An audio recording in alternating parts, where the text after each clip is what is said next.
मस्साजोगचे सरपंच संतोष देशमुख यांच्या हत्येला आज 2 महिने पूर्ण झालेत। या 2 महिन्याच्या कालावधीमध्ये अनेक आंदोलनं झाली, मोर्चे झाले, राजकीय घडामोडी देखील घडल्या। मात्र या संपूर्ण प्रकरणाचा ज्यांनी सुरुवातीपासूनच पाठपुरावा केला ते आमदार सुरेश धस आपल्यासोबत आहेत। आमदार साहेब, 2 महिने पूर्ण होत आहेत, या 2 महिन्याबद्दल आपण काय सांगाल? नाही, 2 महिन्यामध्ये जे सभागृहामध्ये मी प्रश्न उपस्थित केला, राज्याचे मुख्यमंत्री देवेंद्रजींनी जसे मी प्रश्न मांडले तसं उत्तर दिलेलं आहे। आणि ते उत्तर दिल्याच्या नंतर SIT स्थापन झाली। SITने चौकशी केली, अतिशय चांगली चौकशी केली। फक्त एक काळा डाग लागावा तसा एक काळा डाग म्हणजे तो आंधळे आरोपी अजून अरेस्ट झालेला नाही, बाकी याच्यामध्ये काय नाही। आणि आणखी आमची अपेक्षा अशी की या आरोपींना मदत करणारे, या आरोपींच्या बाबत सगळं काही माहीत असणारे आणि अगदी संतोष देशमुखला उचलून गाडीत टाकणार आहेत असे माहीत असणारे सुद्धा काही लोक अजूनही बाहेर आहेत, तर त्यांना सुद्धा आतमध्ये घेणं गरजेचं आहे।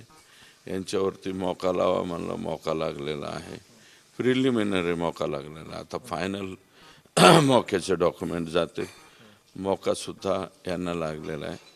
आणि आणखी आमची अपेक्षा मुख्यमंत्र्यांकडनं एक आहे की परळीतले हे राखेतले जे गुंड आहेत फार मोठ्या प्रमाणावर एकाचं घर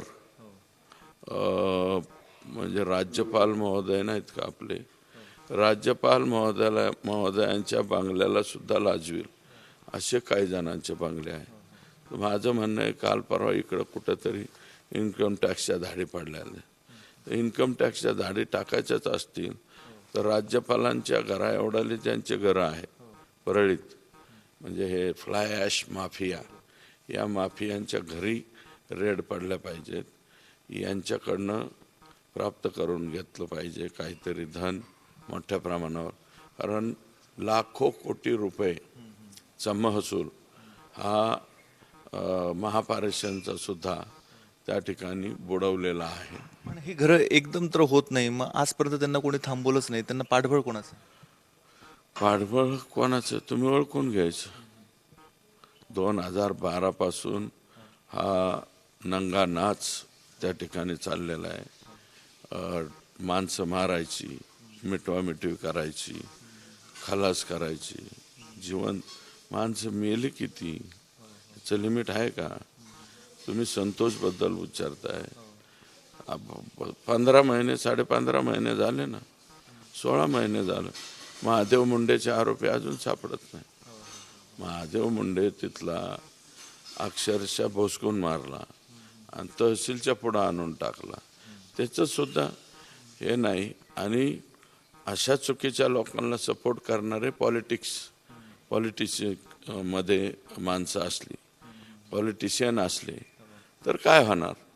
हेच होणार ना, तुम लढो हम है तुम्हारे पीछे म्हणायचं, त्यांनी त्याला भोसकायचं, त्यांनी त्याला भोसकायचं, किती प्रमाणात चालायचं। आणि ज्यांचा काही संबंध नाही, तर आता बबन गीते म्हणून आहे, त्याचा काही संबंध नाही मर्डर प्रकरणाशी, पण फरार आहे बिचारा, अजूनही फरार आहे। अक्काच्या अक्कापासून हा प्रवास सुरू झाला होता आणि आता नेमकेच तुमच्या मतदारसंघामध्ये मुख्यमंत्री आले होते, तुम्ही देवेंद्र बाहुबली असं त्यांचा उल्लेख केला होता, पण हे बाहुबली कुठे कमी पडत आहेत का? अद्याप पूर्ण आरोपी समोर आलेले नाही। हे बघा, बाहुबली कुठेही कमी पडत नाही। देवेंद्र बाहुबली हे आम्ही त्यांना दिलेलं नाव आहे। याचं कारण असं झालं की तो एक प्रभासचा चित्रपट आला बाहुबली नावाचा, त्याच्यात अमरेंद्र बाहुबली, महेंद्र बाहुबली असं, तर मग आम्ही म्हणलं हे देवेंद्र बाहुबली, म्हणून ते नाव असं प्रेमाने देण्यात आलेलं आहे। तसे ते काही प्रभाससारखे बाहुबली वगैरे असलं काही तुम्ही समजू नका।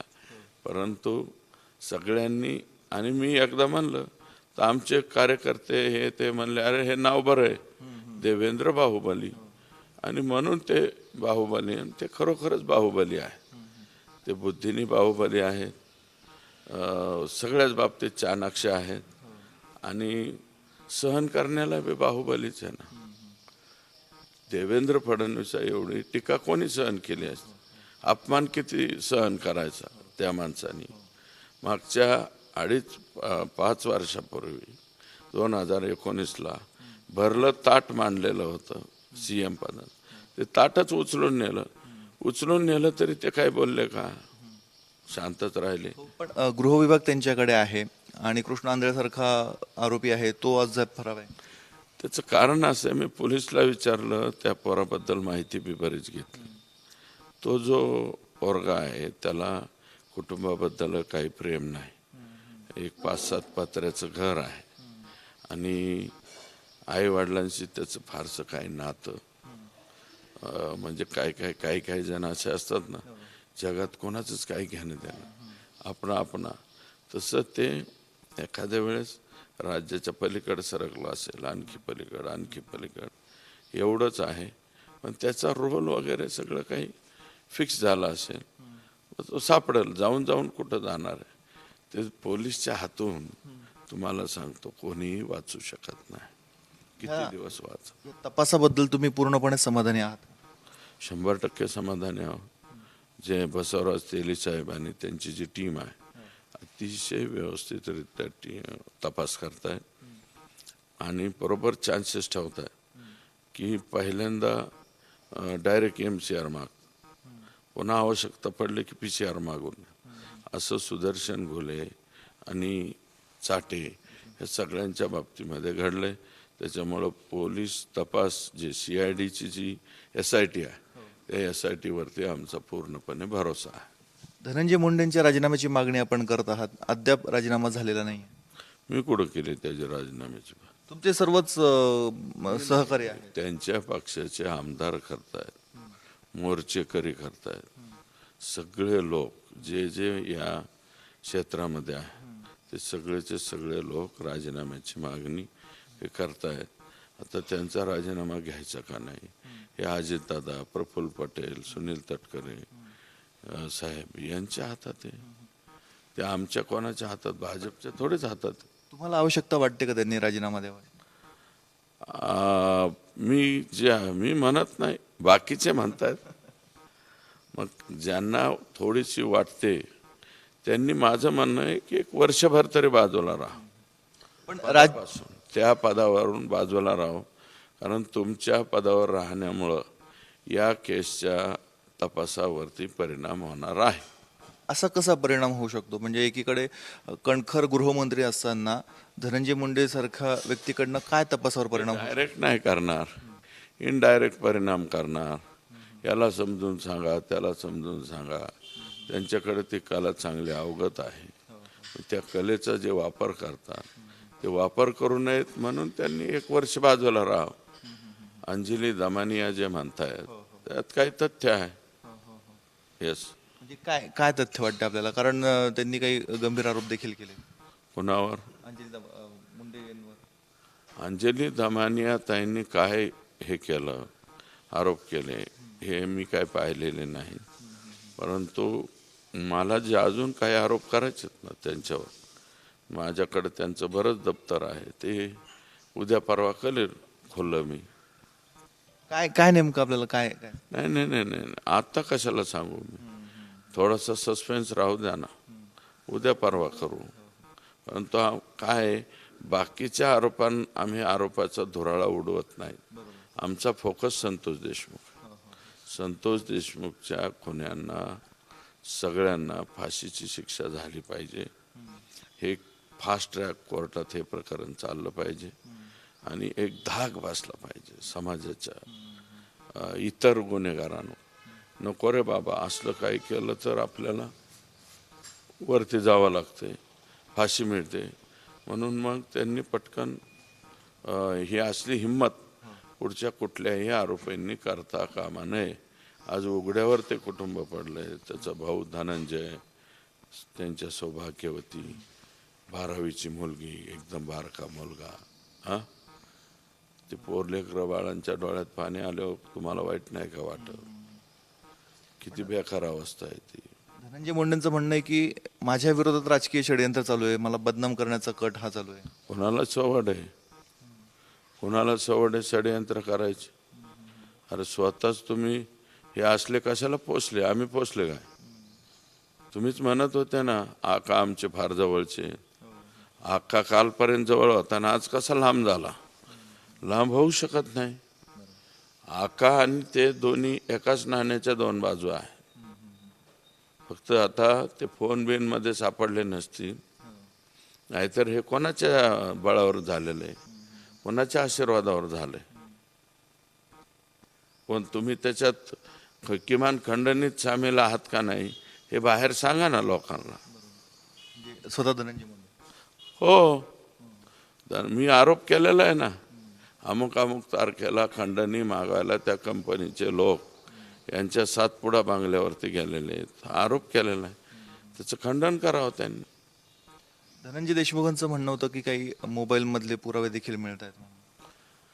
धनंजय लहान आहे.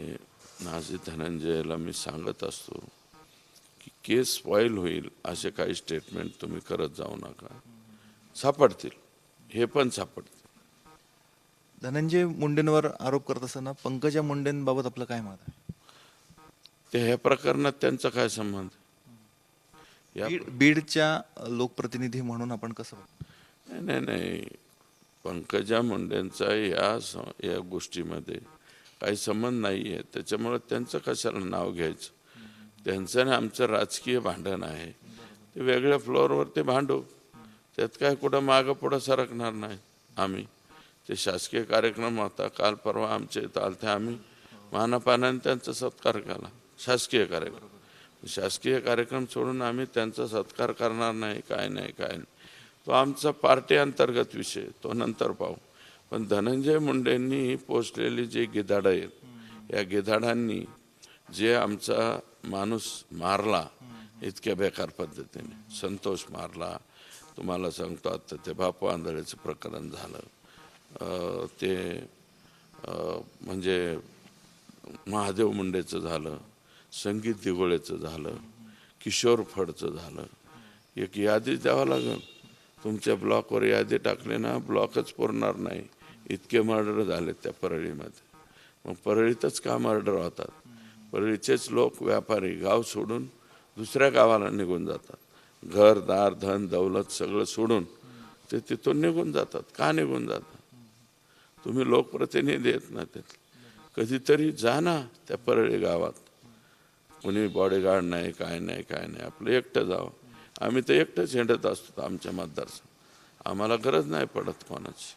शेवटचा प्रश्न, मुख्यमंत्री आणि गृहमंत्र्यांकडे तुमची काय मागणी राहणार आहे या संपूर्ण प्रकरणावर? आमची मागणी एकच आहे, हे सगळे फासावर जावेत. बाकी काहीच मागणी नाही. ओके.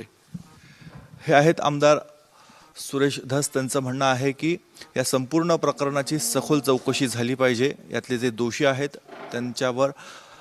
त्यांना फासावर लटकावं अशी त्यांच्यावर कारवाई केली पाहिजे. आणि धनंजय मुंडे, वाल्मिक कराड एकाच नाण्याच्या दोन बाजू आहे, हे पुन्हा एकदा त्यांनी बोलताना स्पष्ट केले. कॅमेरामन मयूर बारगेजेसह मुकुल कुलकर्णी, एबीपी माझा, नाशिक. एबीपी माझा, उघडा डोळे बघा नीट.